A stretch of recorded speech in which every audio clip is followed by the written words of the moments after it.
Favourite serials இனி டிவிக்கு முன்பே சன் நெக்ஸ்ட் ஆப்ல ஜாலியா எல்லாருக்கும் முன்னாடியே பாருங்க. இப்பவே சன் நெக்ஸ்ட் ஆப்பை டவுன்லோட் பண்ணி சப்ஸ்கிரைப் பண்ணுங்க.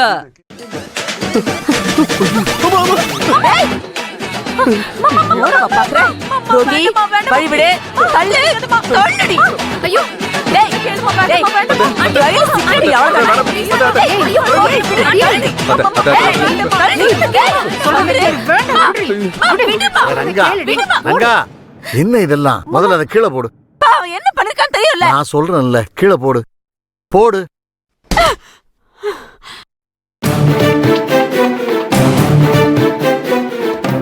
ஏன் தம்பி இப்படி படுத்துற? உனக்கு பொண்ணை கொடுத்ததுக்கே ஊரே சிரிப்பா சிரிக்கிறாங்க. ஏன் இப்படி எங்களுக்கு தொந்தரவுக்கு மேல தொந்தரவா கொடுத்துக்கிட்டு இருக்க? கல்யாணம் ஆன மறுநாள் குடிச்சிட்டு வந்து ஆட்டத்தை போட்ட, இப்போ இந்த கூத்த பண்ணிக்கிட்டு இருக்க. எங்களை அசிங்கப்படுத்தணுமே முடிவு பண்ணிட்டியா? எப்ப பார்த்தாலும் எங்களை அவமானப்படுத்தனே முடிவில் இருக்கியா? இந்த ஊருக்குள்ள சிதம்பரம் வீட்டுல தினமும் என்ன கூத்து நடக்கும்னு எதிர்பார்க்கிற அளவுக்கு காரியத்தை பண்ணிட்டு இருக்கியா நீ? இது என்ன வேஷம்? இது என்ன வேஷம் இது? ஏன் இப்படி நீ எங்களை கேவலப்படுத்துற? நல்ல நேரம் இப்ப என் பேர வீட்டுல இல்ல. அவன் கோபப்பட்டா நீ தாங்க மாட்ட. தயவு செய்து கிளம்பியா? கிளம்புன்றல. மாமா குடு. ரங்கா, ஏய் போப்பா போன்னு சொல்றேன்ல, கைய விடுமா.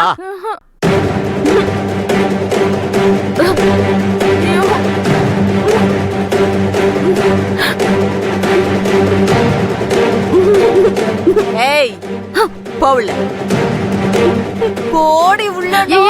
இரு போய் தொலையண்டி.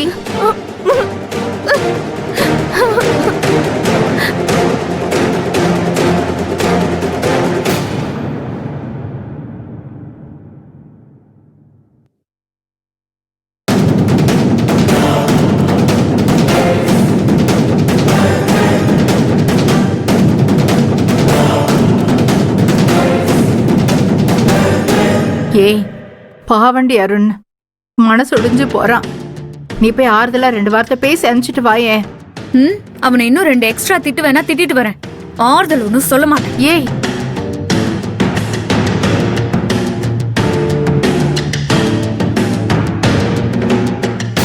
அருண்,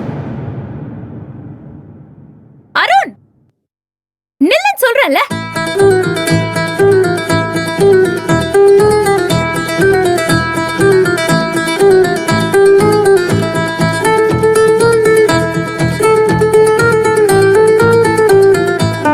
ஃபீல் பண்ணி என்ன பண்றது?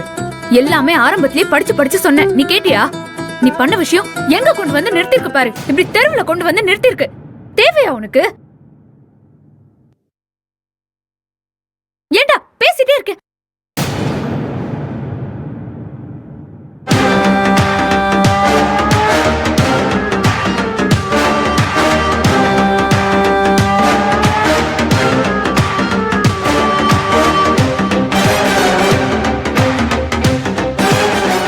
நீ நினைக்கிற சீன்லாம் இங்க இல்ல. அருண் எப்பவும் எதுக்கும் அசராதவன். அதானே, நீ எல்லாம் அந்த கேரக்டரே கிடையாது. எத்தனை தடவை சொன்னாலும் உனக்கு புத்தியே வராதா? நீங்க வந்தா பிரச்சனை பெருசாகும்னு சொன்னா ஏன் திரும்ப திரும்ப வந்து அசிங்கப்பட்டுட்டே இருக்க? நான் ஒருத்தி உன்கிட்ட வந்து அசிங்கத்தை பத்தி பேசிட்டு இருக்கேன். உனக்கு தான் அப்படி ஒரு விஷயமே இல்லையே. எவ்வளவு திட்டினாலும் அசிங்கப்படுத்தினாலும் தொடச்சு விட்டுட்டு போய்கிட்டே இருப்பியே. நீயாவது ஃபீல் பண்றதாவது? ஆனா என்ன, எனக்கு நீ படுற அசிங்கத்தெல்லாம் பாத்துட்டு இருக்க முடியல. இதுல பாட்டி வேற. பாரா சிஸ்டருக்கு என் மேல பாசத்தை. டேய், உனக்கு இல்லனாலும் கூட பிறந்த எனக்கு இருக்கே. என்ன பண்ணி தொலைறது? சிஸ்டர், அசிங்கத்தெல்லாம் பார்த்தா இந்த உலகத்துல வாழவே முடியாது. அதோட ரோகிணி என்ன நினைச்சிட்டு இருக்கணும்? கொஞ்சம் கேப் விட்டா கூட அத்தா அவ மனச மாத்தி என்ன அவகிட்ட இருந்து பிரிச்சிருவாங்க. அதுக்கு இப்படிதான் வந்து ஏதாவது கலாட்டா பண்ணுவியா? டேய், அந்த வீடு என்ன நிலைமையில இருக்குன்னு உனக்கு தெரியுமா? பாவம்டா, சிதம்பரம் தாத்தா இப்பதான் நெஞ்சுவலி வந்து ஹார்ட்ல ஸ்டென்ட் எல்லாம் வச்சு உடம்பு முடியாம வந்து படுத்திருக்காரு.